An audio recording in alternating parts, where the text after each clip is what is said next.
par la polémique autour de Camélia Jordana, non pas sur les propos, mais sur ce que c'est en train de révéler.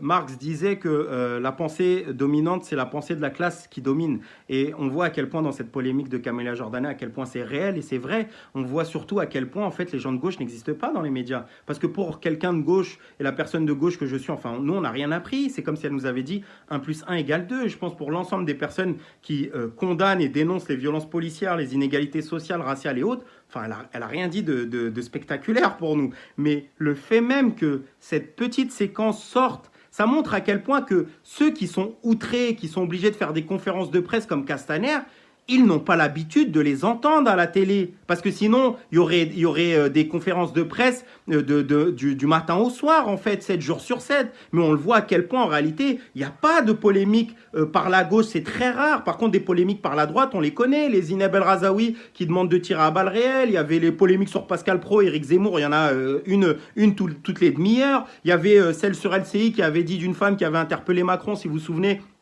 Elle avait dit qu'elle n'avait pas qu'à divorcer, sinon elle vivrait, elle serait pas dans la précarité. Enfin, il y en a des polémiques. Il y en a des polémiques de gens à droite, encore l'économiste là, de BFM qui avait parlé de Pokémon au moment des funérailles pour 3000 personnes décédées en Chine du Covid-19. Il y en a des polémiques de gens à droite. Mais gens à gauche, en réalité, pourquoi il n'y a pas de polémique où quand il y a une Camélia Jordana, ça fait une explosion? Ça montre à quel point qu'il n'y en a pas. Il n'y a plus personne qui peut parler. Moi, je pense que je suis révélateur de ça. On m'a interdit, on m'a retiré le micro. On m'a retiré le micro d'une émission dans laquelle j'intervenais.